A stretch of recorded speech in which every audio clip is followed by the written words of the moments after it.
No čaute ženy! Predtým, než sa začneme líčiť, je potrebné vedieť sa postarať o svoju pleť. Skincare je vlastne starostlivosť o pleť. A tu musíme dodržiavať ráno aj večer. Teda mali by sme. Ja vám ukážem svoju skincare rutinu, hlavne teda tú rannú. A vy si ju vytvorte, akú potrebujete, podľa vašich preferencií a podľa typov vašej pleti. Prvé, čo urobím, je, že si umyjem zuby. Potom si nasadím kontaktné šošovky, aby som lepšie videla. Pretože môj syn mi strašne rád strháva okuliare. A potom ich kazí a ničí. Keďže ideme krok po kroku, tak si takto zapnem vlasy, aby som si ich celé nezamočila, nezasvinila od krémov.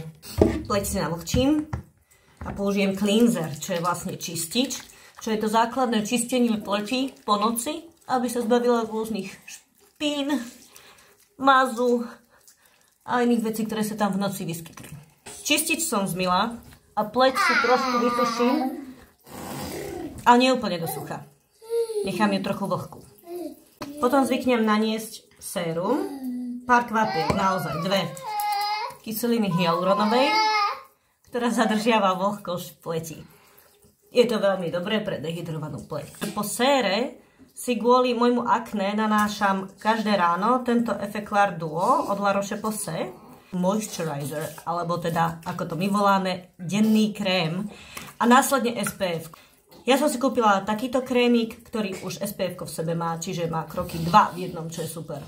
Väčšinou nevýhodou týchto krémov 2 v jednom je to, že vám zanechá trošku biely povrch, ktorý musíte dlhšie počkať, kým sa vstrebe. A je vlastne hotovo. Koľko sme to mali krokov? Mali sme čistič, mali sme sérum, potom ten krém proti nedokonalostiam a krémik a SPF. Čiže v podstate 5 krokov. A najdôležitejšie z toho sú vlastne prvé 2. Čistenie a SPF. Tieto 2 kroky, pokiaľ urobíte, tak je všetko v poriadku. A takéto ľahké to je. Samozrejme, všetky tieto produkty musíte prispôsobiť tomu, čo vaša pleť potrebuje. To znamená čistič, aký vaša pleť potrebuje, krém, aký vaša pleť potrebuje, sérum, ktorú vaša pleť potrebuje a aké znesie.